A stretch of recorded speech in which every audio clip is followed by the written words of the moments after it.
Yo, what is good, basketball enthusiasts? It is your boy TB. I am back. We got a new little video going, so if the audio is out of sync a little bit, forgive me. Probably won't be out of sync because I'm a perfectionist, so you already know how it goes. We got the trade deadline video for you guys today. This is gonna be the video pretty much going over all the major trades, not the smaller trades, the major trades that went on in the deadline. We already made a KD video and a Rui Hachimura trade for the Lakers and for the Suns respectively. We also made videos on the Russell Westbrook trade, so we're not going to talk about those trades too much. Yes, they were on the trade deadline. Yes, they were part of that big trade deadline week, but I've made videos on them, so if you want to go watch them, go watch those on your own time after this video, of course. Just after this video, don't watch it right now. Basically what we're gonna do is go over some of the major deals. Like I said, not really the smaller ones. We're gonna go over some small ones that have some importance to them, some ones that went under the radar, and overall just trades that I thought were needle shifters, needle pushers for certain teams.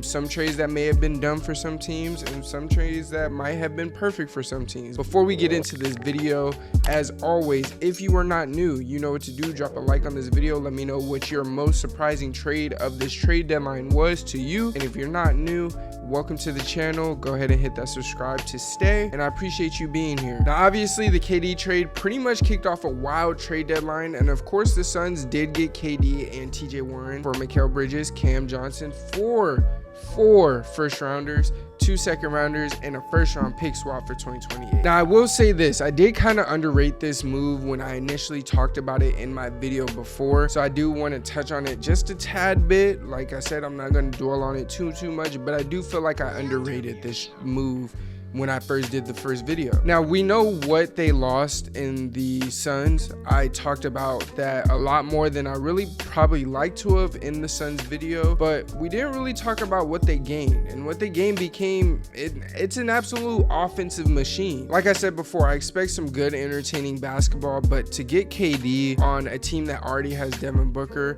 it's insane. I'm gonna be excited to watch them play basketball just the same way I was kind of excited to watch the Warriors play, even though their team was just extremely unfair. Now the next trade that I thought was major and I think was essential to help the Warriors. Now as of this point, this trade is in peril. We're not sure what's gonna happen, but essentially the Warriors traded James Wiseman for Gary Payton II. They didn't trade him directly. They took a couple steps to get there. They traded Wiseman for Kevin Knox, but as soon as they got Kevin Knox, they traded him to Portland for GP2. Now the reason this trade is kind of in peril and might not happen, GP2 is injured. We didn't know he was injured. He's been playing through an abdominal injury.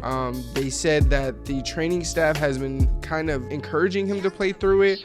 Don't know if that's the case. I wouldn't know that if that's the case. Only they know and GP2 knows. But the thing about this trade that becomes difficult is it was a 4-team trade. It wasn't just Portland and Golden State. It also included the Pistons, who traded Sadiq Bey to the Hawks, and the Hawks didn't give up any players. They just gave up 2 future second rounders to get him. Now if this trade does go through and the Warriors actually decide to allow the trade to keep being pushed through, even though he is injured and you're not supposed to trade injured players, while this injury was not disclosed to them, he can still come back and help this Warriors backcourt defensively, as they've been missing this presence since he actually left his team. The defensive side of the ball when it came to guarding the backcourt hasn't really done too well. Dante DiVincenzo has been there trying to do what he can, but as we've seen in him guarding some of these West backcourts, not only is he not the top tier defender that GP2 was when he was with the Warriors, but he struggles sometimes. Now there are some nights where he does pretty well with his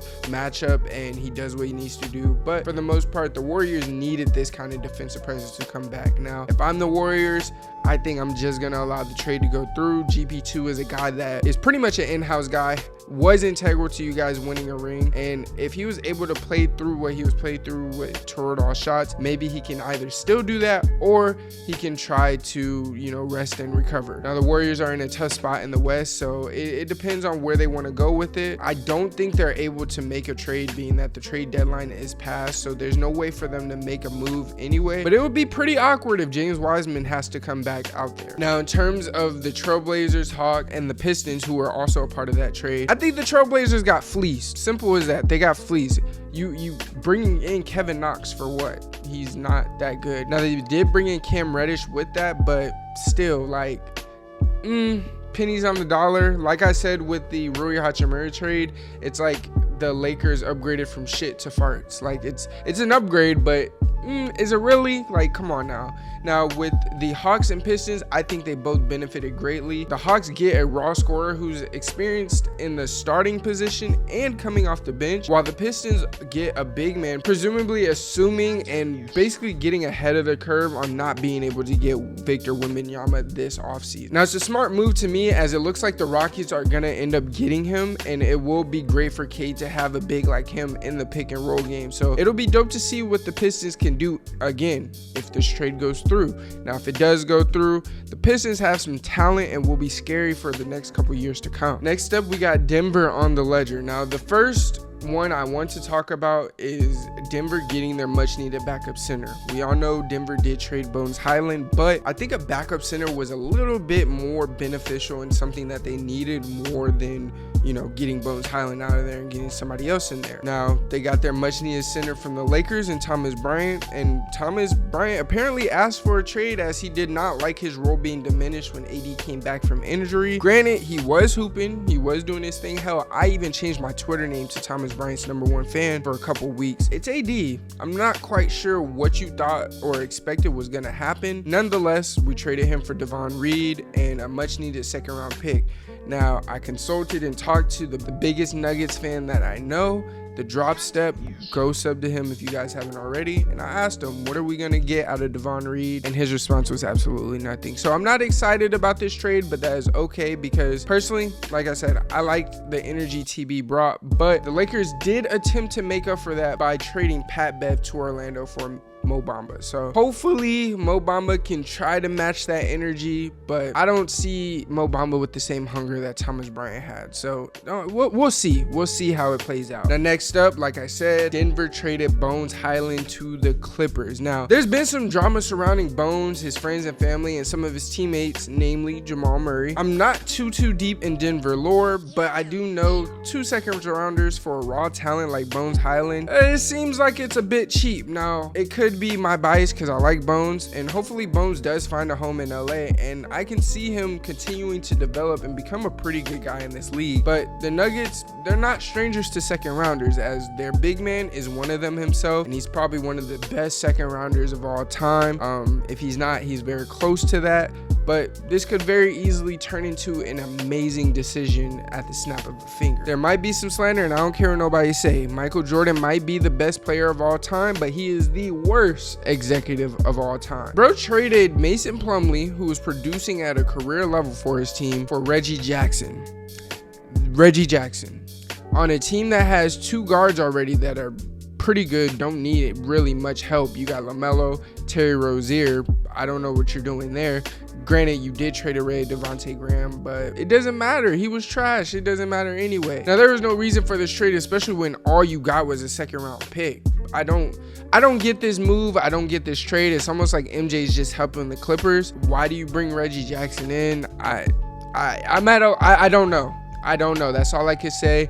I don't know. Michael Jordan, you are a terrorist, brother. That's all I have to say, because the move makes no sense. I don't get it. Maybe I'm just not a Hornets fan and I don't understand, but if you're a Hornets fan, please comment below and let me know, because something got to give. But the next trade, and this is about to be a long-winded one, it involves the Sixers, Hornets, Blazers, and the Knicks. Now, this trade kind of slid under the radar, and it helps some of these teams while hurting other teams. The 76ers received Jaden McDaniels from the Hornets, a second-round pick from Charlotte, and 1 from Portland, while the Hornets received Svi, I don't know how to say his name, Svi Makaluka. That's the best I got. I've never heard his name out loud, so I can't really pronounce it, but you get the point. They got 2 second rounders with that, 1 from Philly, 1 from Portland, And the Blazers got Cam Reddish, Matisse Thybulle, Ryan Arcidiacono, and a first rounder from the Knicks, while the Knicks got one and only Josh Hart. Now, I'm not mad at what the Knicks got, but to break it down from each team, the Sixers, they get a young 3-and-D player that is pretty athletic with good length while getting picks. You can't be mad at that.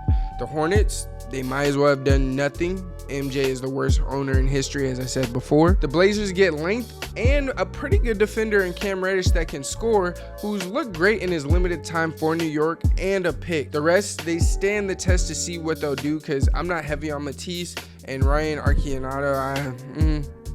Whatever. And lastly, the Knicks, they got Jay Hart. It helps them, but I don't see that moving the needle for them significantly too much at all. It's not going to do much for them, but that's what they got. That's what that trade is. Now, the next trade, this one flew a bit under the radar, guys. A little bit under the radar.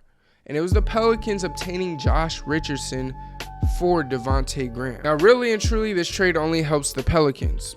They get a guy who shoots very well from three, is an above average defender, and replaces a guy in Graham who really hasn't been doing shit since he got signed. So overall, it's a W for the Pels, and it helps them become a stronger team for the West. Again, I don't see it as too much of a needle pusher, especially because the West got significantly stronger during this trade deadline. He's a good pickup, a sneaky pickup, and a pickup that many outside of the Pelicans fan base didn't really bat an eye at. But I'm looking for Josh Richardson in New Orleans. I think he's going to be a great fit for this team. I'm excited to watch a little bit more games of New Orleans. So yeah, keep an eye out for them. Now, this last trade, this is what we're going to end it off at, and it didn't really mean too much for me. It's just one of those things where it's a tough trade. It's one of those trades where I remember this guy, and now it just looks like he's on his way out the league. And it is Eric Gordon going back to the Clippers for John Wall and Luke Kennard. Now, Luke Kennard went to the Grizzlies. John Wall is back in a Rockets uniform, and I feel for that man. I feel for him. The Rockets got John Wall and Danny Green. Both guys seem to be all but out the league. Danny Green, I don't know what's been going on here with him. Since he signed with Memphis, he hasn't really done much of anything. John Wall, he started out the year pretty well, but he got hurt, and I just think it didn't really work out for the Clippers too much. But he said on the podcast, we have all seen the clip, his time with the Rockets sucked, and now he's back. And they're probably either gonna buy him out, not play him, or he's just gonna be out the league as a whole. I'm not sure what he's gonna do, especially because the Rockets are a young team that is tanking, so he's looking to win. Being that he's looking to win, they're not going to play him, because he's going to play winning basketball, not losing basketball like the young guys have played up until this point. But that's all I got for you guys in this video. I feel bad for John Wall. Pray for my nigga John. Hopefully he is not a Shanghai Shark in the next 4 months. But as I said, that's all I got for you guys in this one. I hope you guys enjoy this video, enjoyed my last couple videos. If you haven't watched my videos regarding the KD trade, the Rui trade, and the Rush trade, y'all go watch those. If you are new, please do not forget to hit the subscribe button, especially if you made it this far into the video. And until next time, it is your boy TB with the greatest hoop stories and debates on the tube, and I am out. Peace.